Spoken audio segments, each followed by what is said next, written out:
क्या आपने कभी महसूस किया है कि आपके सिर के ऊपर कोई अदृश्य द्वार है, जैसे वहां से ब्रह्मांड की ओर कोई मार्ग खुलता हो? अगर यह द्वार खुल जाए तो आपकी आत्मा इस सीमित शरीर से निकलकर अनंत चेतना में विलीन हो सकती है। यही है ब्रह्मरंध्र, वह रहस्यमयी द्वार जिसका उल्लेख वेद, उपनिषद और योग शास्त्र में मोक्ष का प्रवेश द्वार कहकर किया गया है। ब्रह्मरंध्र का उल्लेख सबसे पहले अथर्ववेद में मिलता है, जहां इसे दिव्य द्वार और ब्रह्म मार्ग कहा गया है। यह स्थान सहस्रार चक्र के केंद्र में सिर के शीर्ष पर स्थित है। शिव संहिता कहती है, सहस्रार कमल के मध्य में ब्रह्मरंध्र स्थित है, जहां योगी अपनी प्राण शक्ति को केंद्रित करके ब्रह्म में लीन होता है। जन्म के समय आत्मा इसी सूक्ष्म मार्ग से शरीर में प्रवेश करती है और मृत्यु के समय यही मार्ग उसे बाहर ले जाता है। साधारण जीव के लिए यह मार्ग बंद रहता है, लेकिन सिद्ध योगी और महापुरुष साधना से इसे खोल लेते हैं। इसे खोलने की प्रक्रिया गहन साधना का परिणाम है। हठयोग प्रदीपिका कहती है, जब कुंडलिनी सहस्रार तक पहुंचती है तो ब्रह्मरंध्र खुलकर अमृत बरसाता है। इसका पहला चरण नाड़ी शुद्धि है, जिसमें ईड़ा, पिंगला और सुषुम्ना नाड़ियों का संतुलन आवश्यक है। प्राचीन योगाचार्यों ने नाड़ी शुद्धि के लिए प्राणायाम, विशेषकर अनुलोम विलोम और भस्त्रिका को अनिवार्य बताया है। दूसरा चरण है कुंडलिनी जागरण। योग कुंडलिनी उपनिषद कहती है, जब कुंडलिनी सुषुम्ना मार्ग से ऊपर उठकर सहस्रार को भेदती है, तब ब्रह्मरंध्र खुलता है और योगी ब्रह्मानंद में लीन हो जाता है।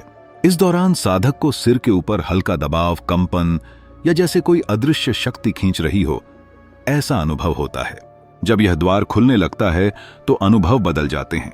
ध्यान में साधक को सिर के ऊपर से ठंडी या गर्म हवा का प्रवाह महसूस होता है।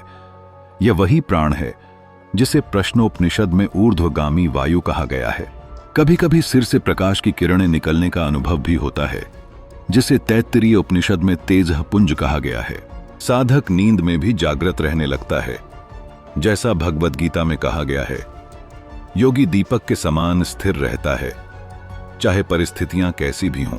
खुलने के बाद मिलने वाली शक्तियां शास्त्रों में स्पष्ट लिखी हैं। शिव संहिता कहती है, सहस्रार में स्थित योगी सर्वज्ञ हो जाता है।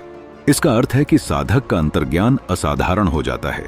योग तत्व उपनिषद कहती है, सहस्रार में स्थित होकर जो संकल्प करता है वह अवश्य सिद्ध होता है। यही संकल्प सिद्धि है। महानिर्वाण तंत्र में कहा गया है, जो ब्रह्मरंध्र से प्राण छोड़ता है वह पुनर्जन्म से मुक्त होकर उच्चतम लोकों को प्राप्त करता है। यह मृत्यु पर नियंत्रण और मोक्ष का स्पष्ट प्रमाण है, लेकिन खतरा भी उतना ही बड़ा है। योग वासिष्ठ में चेतावनी दी गई है, अशुद्ध चित्त वाला साधक यदि उच्च द्वार को खोल दे तो उसका पतन भी उतना ही तीव्र होता है जितनी उसकी उन्नति। इसका अर्थ है कि नकारात्मक विचार और इच्छाएं ब्रह्मरंध्र खुलने के बाद तुरंत ब्रह्मांड में प्रभाव डालती हैं। इसलिए गुरु के मार्गदर्शन और मानसिक शुद्धि के बिना इसे खोलने का प्रयास नहीं करना चाहिए। अगर आप जानना चाहते हैं कि किन प्राचीन मंत्रों और योग क्रियाओं से ब्रह्मरंध्र के इस दिव्य द्वार की तैयारी की जा सकती है, तो जुड़े रहिए तत्वबोध ऑफिशियल के साथ। अगले वीडियो में हम आपको बताएंगे वो 5 प्राचीन साधनाएं जो सहस्रार और ब्रह्मरंध्र को जागृत कर सकती हैं।